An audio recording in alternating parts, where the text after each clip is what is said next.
Welcome to Never Again is Now, a podcast about anti-Semitism. Now that we are close to International Holocaust Remembrance Day, we will talk about the exhibition of original objects from the extermination camp Auschwitz, where more than 1 million people, mostly Jews, and also Poles, Roma, Soviet prisoners of war, and other Europeans, were tragically murdered. Auschwitz was liberated on January 27, 1945, by the Soviet Red Army. I'm Evelyn Marcus, and in addition to being a psychologist, I am featured in the documentary about anti-Semitism, Never Again is Now. I am a Dutch Jew and a daughter of Holocaust survivors. In 2006, I emigrated to the United States because of the rising anti-Semitism in Europe. I am Phyllis Zembler Miller, the founder of the free nonfiction Holocaust theater project, ThinEdgeOfTheWedge.com. I grew up in the Midwest in a city, Elgin, Illinois, not a Jewish Holocaust survivor community, but one in which our parents and grandparents had come at the turn of the 20th century to flee the Tsar and other pogroms. And yet, in September 1970, my U.S. Army officer husband and I were stationed in Munich, Germany, and this changed our lives forever. Luis Ferreiro is the CEO of the traveling exhibition company Musealia, based in Spain, and the director of the Auschwitz Not Long Ago, Not Far Away exhibition, produced together with the Auschwitz-Birkenau State Museum. He conceived the exhibition in 2009 and continues to lead the project as director in its current international tour. The tour brings the story of Auschwitz and its historical repercussions to new audiences. The exhibition also displays, for the first time, a large collection of original objects from the extermination camp. He's the co-editor of the book Auschwitz, Not Long Ago, Not Far Away, the official exhibition catalog. This unique exhibition is now in Malmö, Sweden, through January 29, and will be opening March 24 at the Ronald Reagan Library in Los Angeles. In June 2021, Luis Ferreira received the highest recognition granted by the Auschwitz-Birkenau State Museum, the Light of Remembrance Award, in consideration for his outstanding contribution to the education about Auschwitz and the Holocaust. Luis, it's an honor to have you on the show. Thank you for coming on. Thank you both very much, Phyllis and Evelyn. It's an honor to be speaking with you, and I'm very much looking forward to this conversation. Excellent. First, can you tell us a little about your background and why did you conceive of this exhibit? Yes, so Musealia is a company, as you stated, that creates exhibition, and we were founded 23 years ago. And it was basically a small company, a family business. It was my parents and a few friends and investors that created the exhibition. And we started by having a very small photographic exhibition about Titanic. And with this exhibition, we were touring in Spain in different cities, in different museums, from the Science City in Granada to the Maritime Museum in Barcelona, the Science Museum in La Coruña. And then in 2007, we were in Valencia with this exhibition at the City of Science and Industry.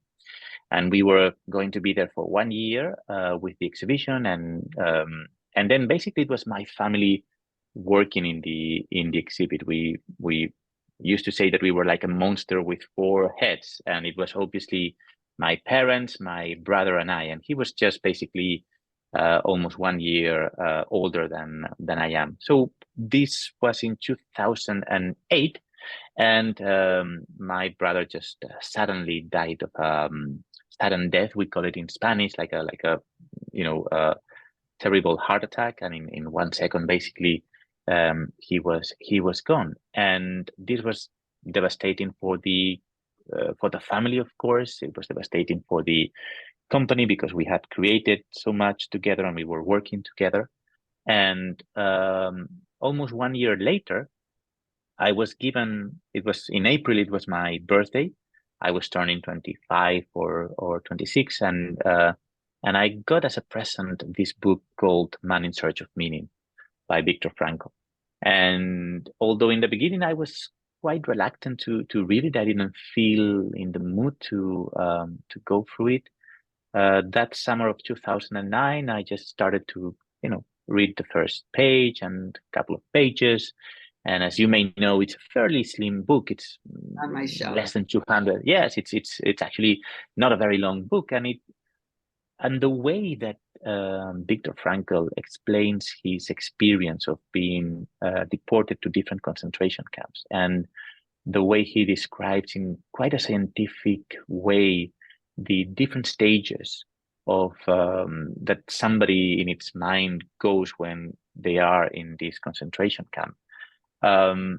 Suddenly, the immediate first reaction when closing the book and finishing was doing an exhibition about Auschwitz in the same way that he was sort of taking readers through through these different psychological stages. I guess if I had been involved in making movies or in writing books or in doing musicals or whatever, I would have tried to do something different. But of course, what we were doing as a family, as a living, was creating exhibitions.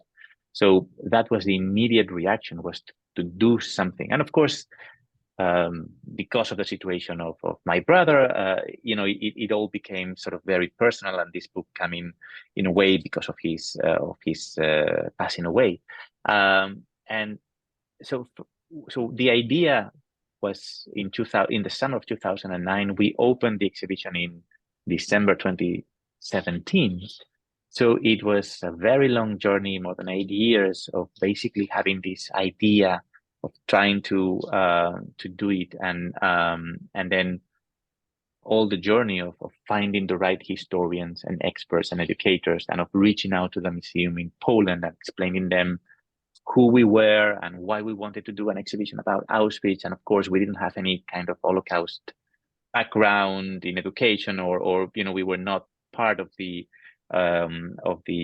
field or the community that had been working on the Holocaust study. So it was a very long process, but it was, for me, of course, also a very personal experience to go through all this process, to meet all these people, to meet different survivors, relatives of survivors, to understand their stories, to find and to work with our historians in the museum to create the exhibition and the very complex narrative that we tried to explain in the exhibition. And then we opened in Madrid, we took it to New York, COVID hit, then we went to Kansas City, and now we are in Malmo, and hopefully in a few months we will be opening in California. So it has been a very personal journey, and I still now, when I think of it and the story and how the idea came of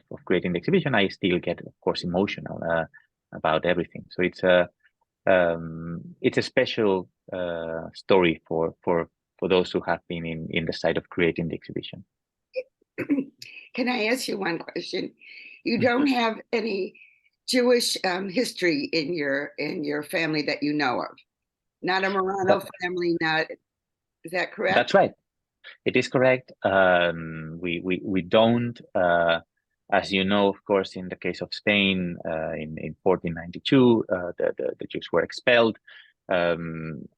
Some, of course, converted, and there is, of course, this possibility that generations and generations we could trace back to probably some Jewish origins, but not that I am aware of.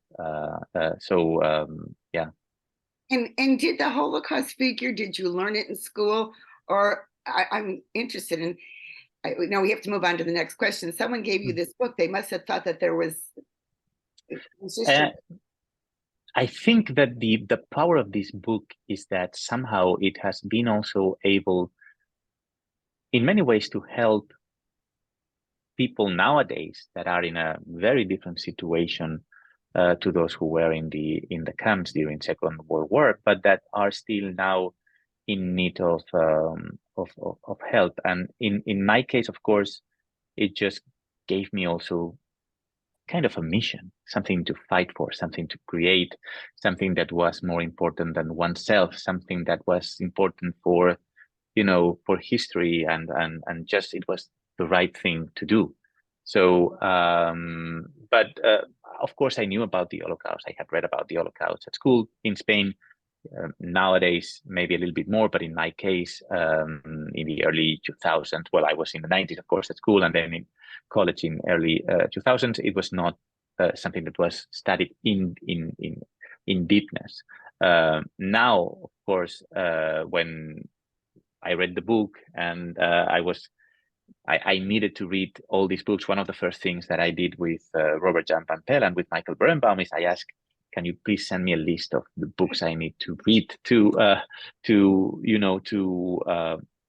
understand fully the story and be able to work in this project? And how do we create a narrative with your knowledge that works in an exhibition? And I still have it somewhere here, and it was a long list of 20 to 25 books, and I was just reading one after the other, and I read most of these books before actually visiting Auschwitz for the first time. I've been now on countless occasions to Auschwitz, but I remember reading Primo Levi, and one night just being, closing the book and feeling so grateful that I had a warm bed and a house, and that I lived in a state of where the law existed and there was a democracy. There are many moments through this journey that became very special in my life experience.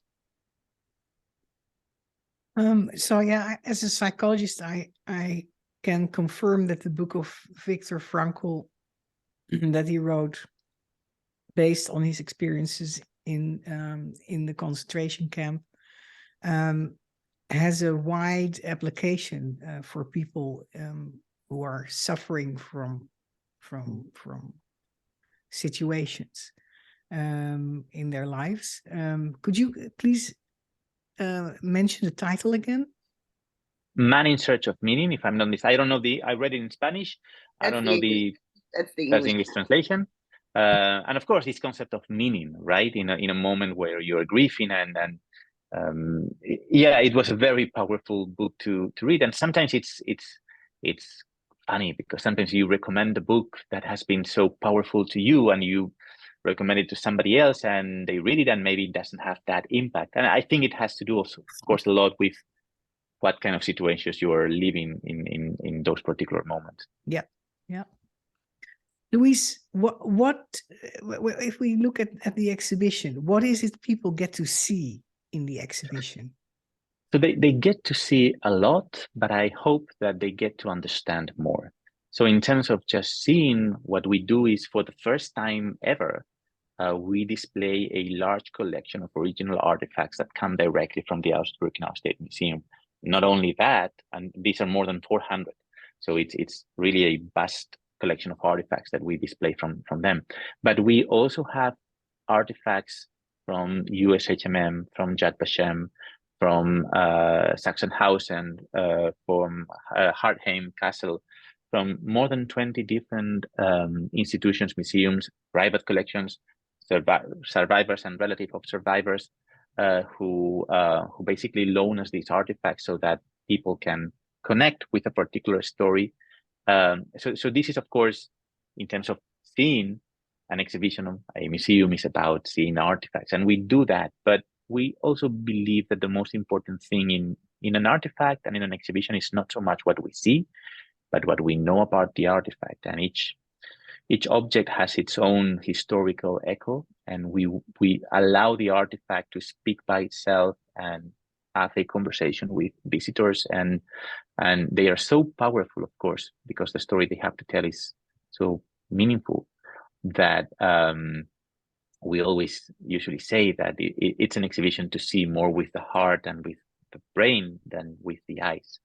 But basically, we try to explain a monographic story of Auschwitz. We try to to unfold a very complex story in a narrative that explores Auschwitz both as a location, as a site, the camp, also the town of Spinchem and Auschwitz, but also, of course, Auschwitz as a symbol, as a metaphor for human barbarism, and to explain the Holocaust and the process of extermination of the Jewish people in the Second World War. Could you give us one example, please, of what we will see in the exhibition and what it will tell us? So most of these artifacts, we always try to display artifacts that are basically connected with some stories and with some personal stories, because in the end we try to go to the human. So we start the exhibition by displaying a very powerful red high-heeled shoe from an unknown victim deportee. We don't know her name, we don't know her story, we don't know when she arrived. We can, of course, make an educated guess about the time, but it's very emotional to think that that particular shoe is very likely the only thing remaining, physical thing that remained from one particular person.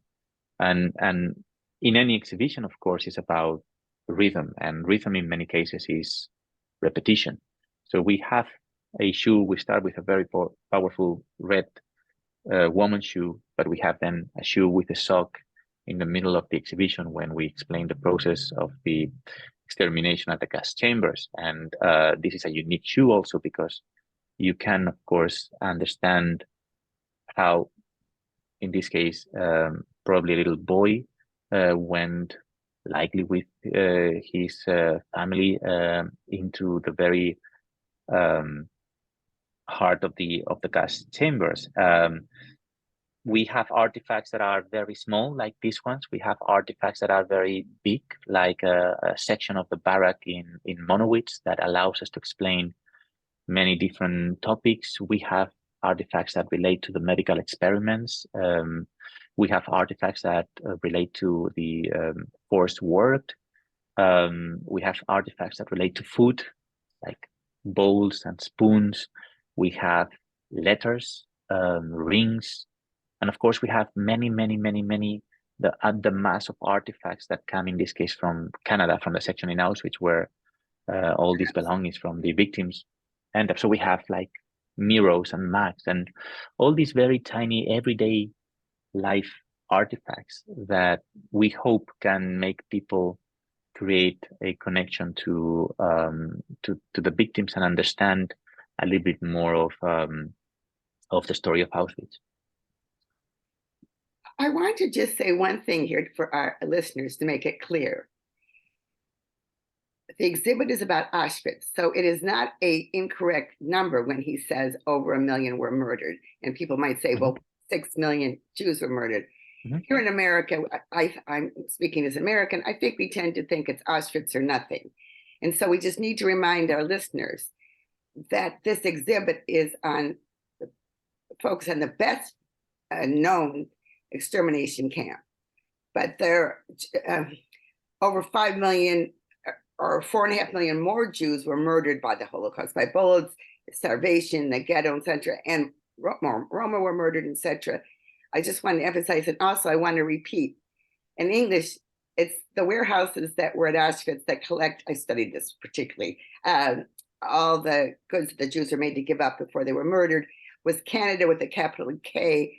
And correct me if I'm wrong, I read that that's because people thought people in Canada, inmates in Auschwitz thought that people in Canada were rich, so they named these warehouses, and it was more than one, Canada. So that's when he said Canada, he didn't mean Canada. No, correct. It was the prisoners had this notion of the land of wealth, thinking of Canada. And of course, this was the section where, of course, all these deportees were coming in some cases with things that prisoners would consider of wealth within the context of the camp.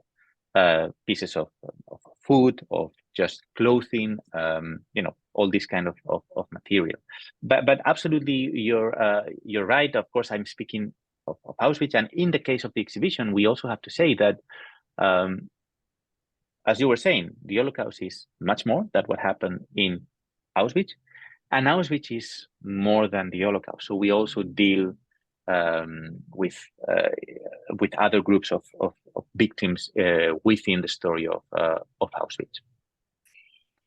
So what is the overall goal of the exhibit? If I were to ask you in one sentence, what is the overall goal? What would you say?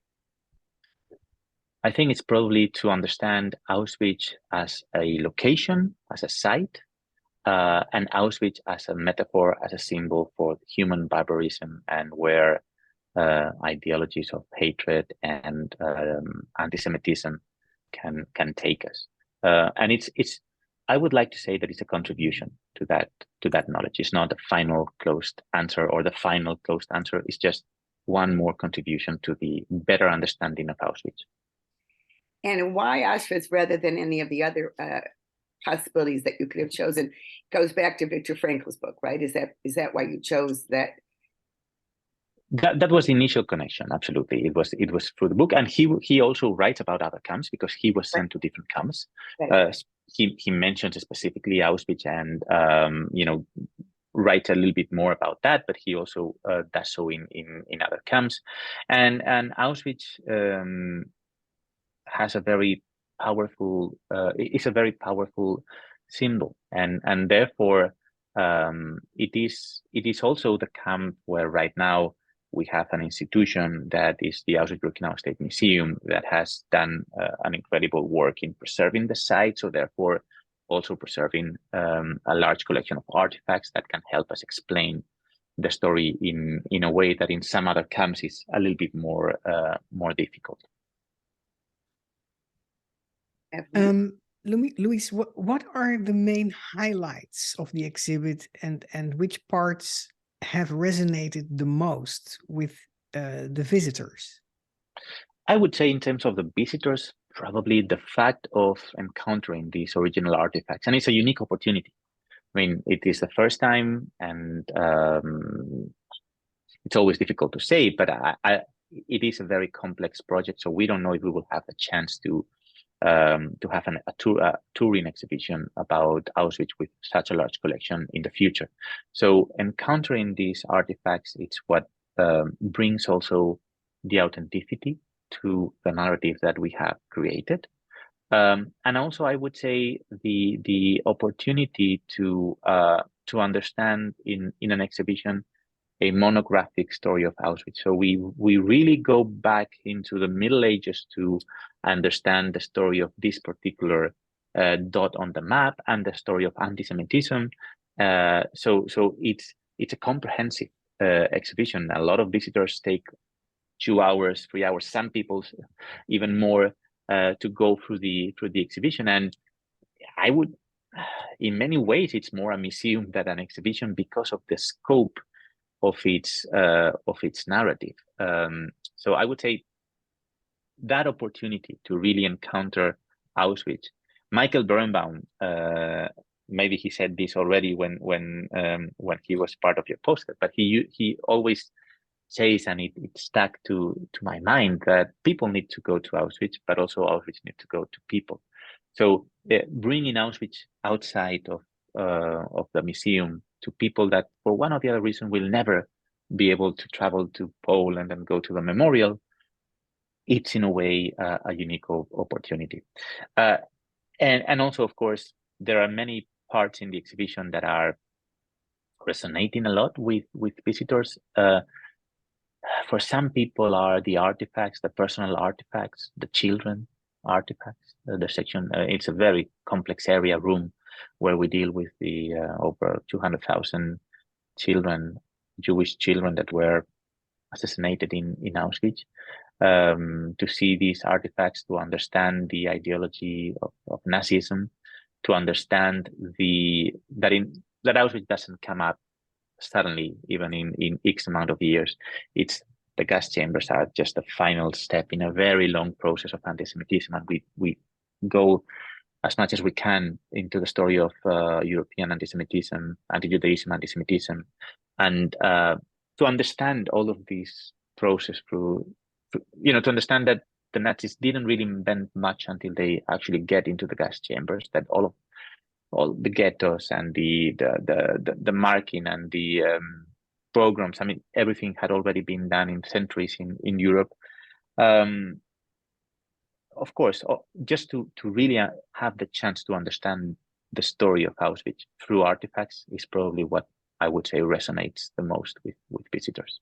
Right. So visitors get more than the story about the particular artifacts. They get the whole story of and the history of anti-Semitism as of the Middle Ages, the history of and also the more of a complete picture of what happened and how it happened. Absolutely. In Auschwitz. Yeah. I mean, the exhibit it depends on each location, but let's say around 21 rooms. We don't get to Auschwitz itself as the establishment of a concentration camp until room, I think it's 10 or 11. So we have a very important section that we call Before Auschwitz that explains the road of hatred and indifference and lack of moral foundations that made possible the extermination, that made possible the existence of Auschwitz, of the Holocaust. I think those are important lessons for today as well. You know, absolutely. How could it come that far? Yeah, absolutely. It's educationally speaking, there is not much point in just showing the process of extermination. It's a killing process. It's a technical process. We do it, of course, because people need to understand the scope and the dehumanization. But you cannot understand that if you don't have the opportunity to understand the process that starts with words, with small prejudice, with and it's centuries. So for us, it was, from an educational point of view, much more important to be able to display that. And we internally had this fear: are we, we lose the visitor because they want to see Auschwitz, and we are not taking them to Auschwitz until almost half of the way through the exhibit.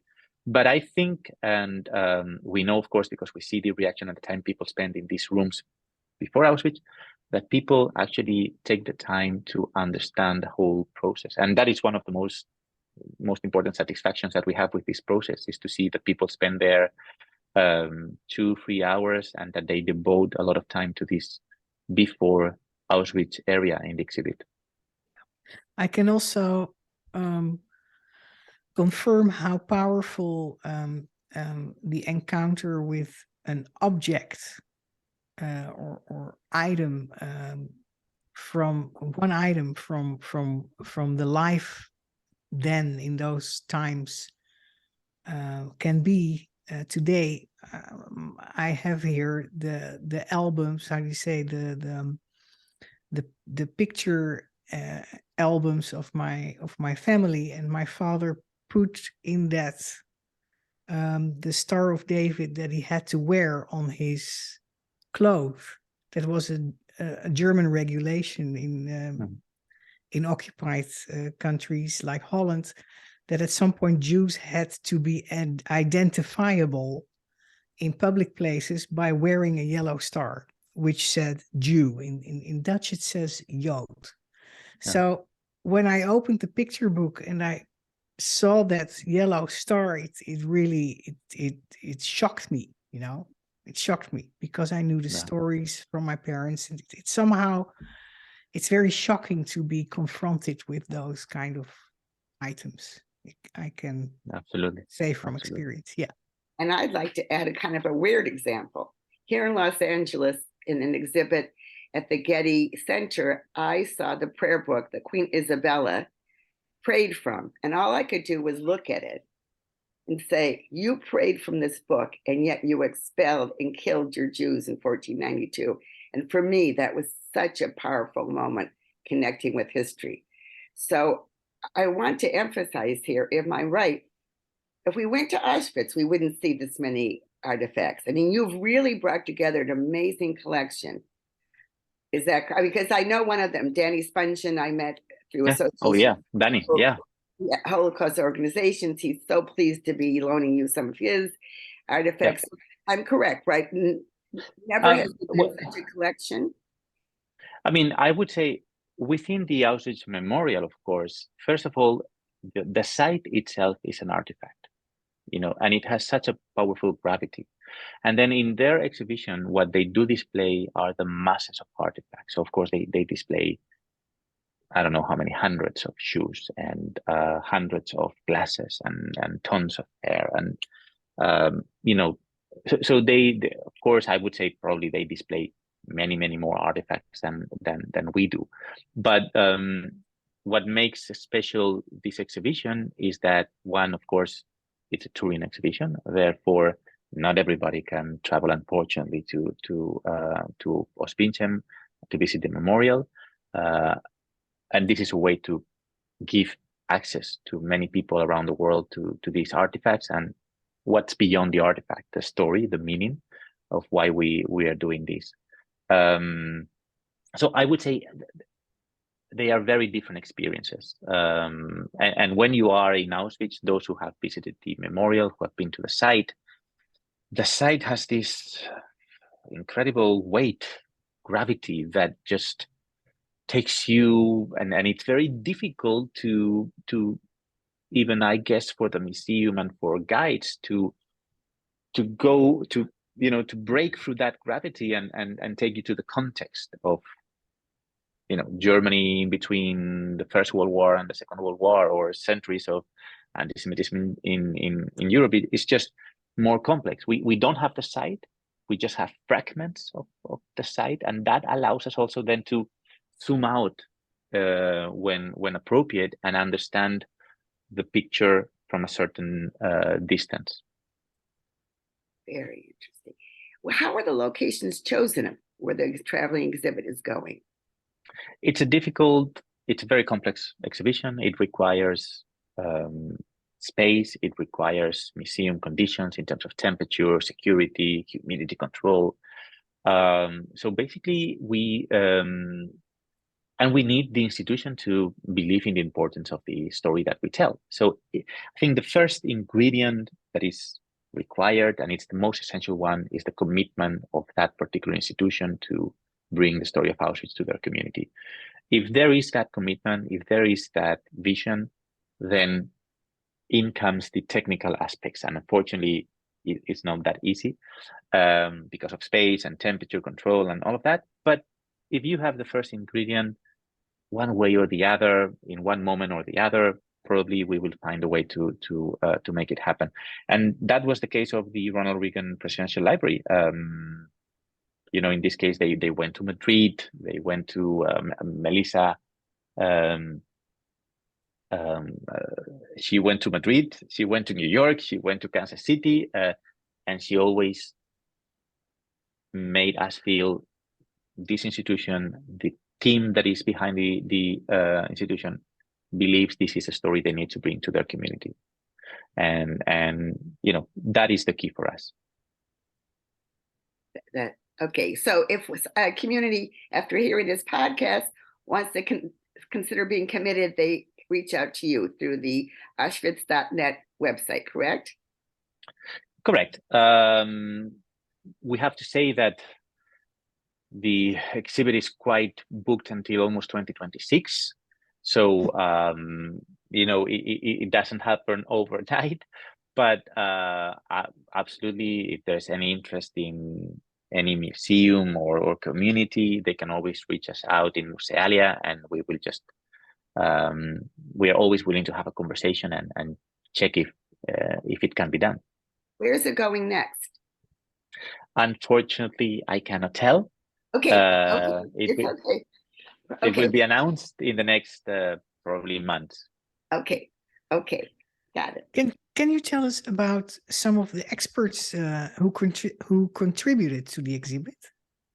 Yes, absolutely, because they were key and essential to the creation of the exhibition. So of course we have, I would say, two different branches of the experts. One are the team that we work directly with, independent team of historians, experts, educators, with Robert Jan van Pelt as lead curator.